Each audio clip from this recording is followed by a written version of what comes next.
Hey folks, welcome back to the channel. I've got a big update for you today, lots of stuff going on, lots of progress in the LEGO city, but before we begin that, how much have I spent on LEGO and how many parts have we got so far? Well, we're currently at £393.98 on LEGO itself and £84.50 on materials, so that's £478, and my part count is 1,814. At the end of today's video, I've added all the costs of all the modulars and other parts that I've put in today's video, so watch until the end to see where we are. It's gone up quite a bit.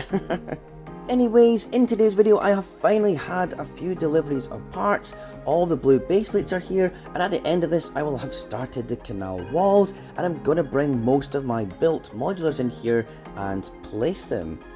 Of course, all this blue here will be covered in tiles, so it's going to look quite different, but it's nice to actually have it all set out and kind of looking like a harbour area. I have got some pretty rough looking MDF here on the base, but it's all going to be covered up, and at the end of today it's all going to be covered up, so looking forward to doing that. For the most part, the base plates all fit, and it's actually worked out with all the measurements in the end. There are a few gaps in the wood, but again it's all going to be covered, so it doesn't really matter. I'm trying to plan out the street here with the modulars, and I've also filled in some of the gaps where the railway is at the back here.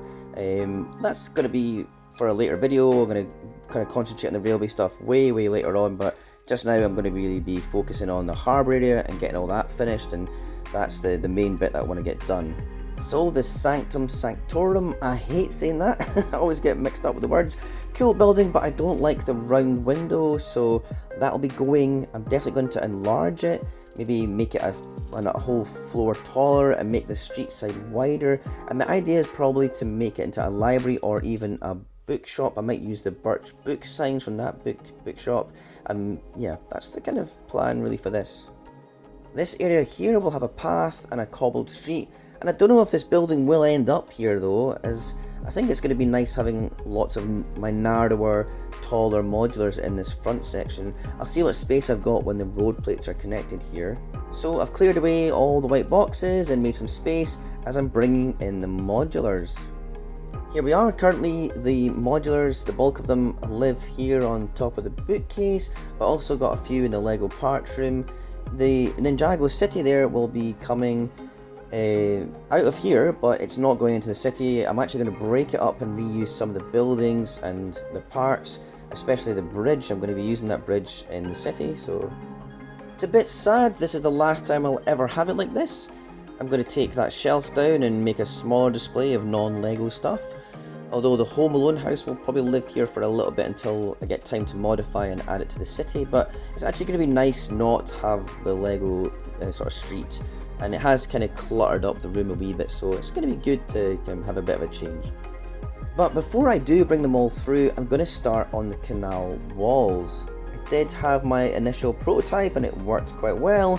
It was the right height, 3 studs layered at the bottom with 2 masonry bricks on top. It is quite parts intensive, but I've managed to get the bulk of this built using non-LEGO parts. I'm going to be using bits of some pieces from AliExpress. I've ordered a lot of these masonry bricks from AliExpress as it's way more cost effective. And for this kind of canal bit, I wanted to make it look like algae grow from the bottom layers that are close to the water, so I used dark green and classic green 1x1 plates, and in amongst sort of dark grey ones. And I really like the effect. I have seen other people do it, so it's not original to me, but I've really, stuck to that kind of idea of the bottom 3 layers being like that, so I quite like the way it looks. It actually was quite nice to just sit down and build. I stuck a movie on and plodded away for an hour or two building these sections, and I had the L-shaped bit to do, which I've actually ran out of blue plates under here, but you'll never see these in anyway, so I've just used red ones. It doesn't really matter, I could have used any colour really. So finally it's done, this bit's done, so I'm going to place it all here and see if it fits. And well, it doesn't quite fit. I think I made an error somewhere. I might actually have to shave some more wood off the edge of these panels to make it all fit, so Anyways, for the front harbour section on the larger blue base plate, I've been thinking about this idea for years, actual years. I've been thinking about this for so long, to use these Technic rubber parts. They are from a white and blue Technic hovercraft set, I think it was, that I got in 96 or thereabouts, and they look just like those big rubber wall buffers you see in harbours. It's quite a unique brick type with a standard Technic 1x4 brick with holes and this modified rectangular section that protrudes enough to be covered with a rubber bumper. It's a really unique piece and it's perfect. It's just the perfect part for this harbour wall. I have got a few of them. If I space them out, 5 on this bit, and I'll also use them on another section in the future on the other side.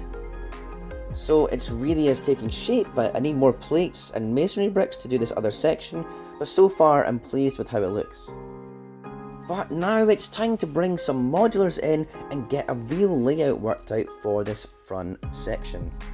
Ta-da! And here we are! This isn't definite, but I think I've got this front section kind of done. It's nice to have the narrow ones, and the pizza restaurant, which was the Palace Cinema, is on the corner. I'm not sure if it's going to stay like that. I've left a gap for my cobbled road, and then the actual road is on the end there that goes towards the bridge. And this was an older canal build I integrated with these modulars here with a wee bit of water. I'm going to keep this, as in my head the water kind of runs into another canal at the back that we can imagine, so I quite like the way that looks. I think the road is going to look really nice once it's in place. I do need to order maybe one more road plate set from Lego to do this bit up here. And in the next video I will be tiling this. I have lots of black plates which I'm using to cover the blue base plates with tiles on top, but I'm going to have to purchase off-brand ones as you'll never see them. I'll also put a bridge in place here, so just I can see exactly where to construct the path and figure that out and put the walls along the water side. I'll think about a big advertising sign for the side of this building too, just to make it a bit more visually appealing and kind of cover up the kind of monotony of that kind of tan colour. This wee bit in the middle here will have a statue and maybe a tree or two, and I'll start on a path here as well to connect the waterfront. Again, I'm not sure on the placement of these modulars. My plans do keep changing. I might need to make them all closer together. I also need to get some replacement parts for this as they're quite yellowed. It has been built since 2012, so it's done well on the shelf occasionally in the sun there. My hospital build, which was the diner originally, I love it, but it just doesn't look right in this city.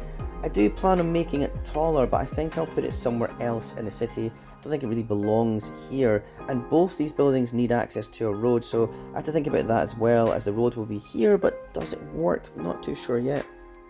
As I say, I did have it all drawn out in my plan, but it's kind of gone out the window now, so I'll need to experiment a while also with the white boxes and all that and figure this out, so a wee bit of work to go.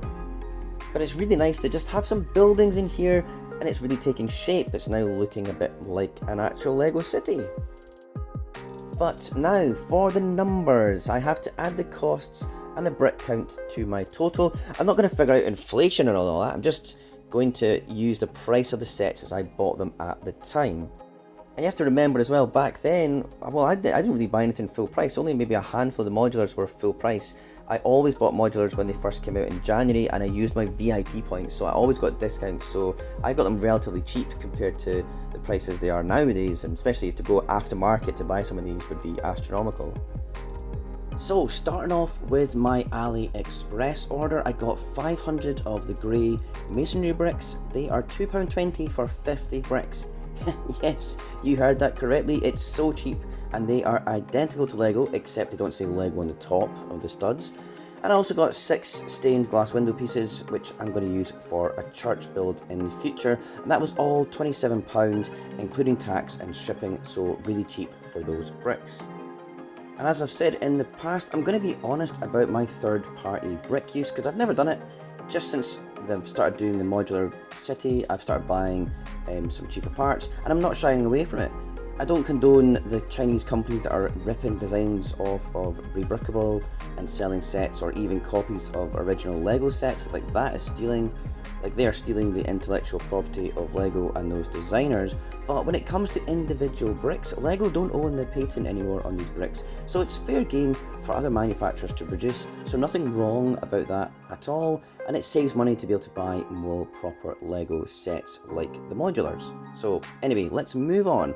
I got 1x1 grey and green plates as well. I had two 32 by 32 blue base plates, and then I've added the modulars that I placed in today. And thinking back now, I definitely bought the Palace Cinema and the Parisian restaurant at full price at the time. The restaurant was actually my first modular, which was in 2012, and it was £142. I actually bought Assembly Square just a bit cheaper than full price at the time. It was only £175, now it's like £250. The other modulars were discounted too, but my real bargain recently was Sanctum Sanctorum, again can't say that, which I got for £120 cash off a lovely lady over in Fife who was selling her son's Lego. I couldn't believe it. It was 99% complete and only missing one figure and a few bits of bricks and stuff, which I wasn't bothered about, and I actually felt kind of a wee bit guilty, but that's the price it was, so it was a great bargain. I've also added around £150 for the extra parts I've added over the years to the modulars to modify them, so that takes us to up to £1,508.06 spent on Lego. So what about the part count? Well, it took a while, but I went on Brick Set and I got all the exact part numbers from all the modulars, and then I added 3,000 extra parts, which is a rough estimate on all the interior parts for the modulars, because there's lots of tiles inside the modulars. So it takes us to 24,943 pieces, so quite a lot. And I'd say that's correct because I have used all the 1x1 parts and the masonry bricks already. The only anomaly is the guesswork on the additional bricks used in the modular mocks, but yeah, roughly I think it's correct, 24,000 are there around. So great to get some progress on the city. Catch up with me next time as I finish off the canals, add a harbour section and get it all tiled off with trans clear tiles, and it'll be looking lovely and watery. So catch you next time, bye!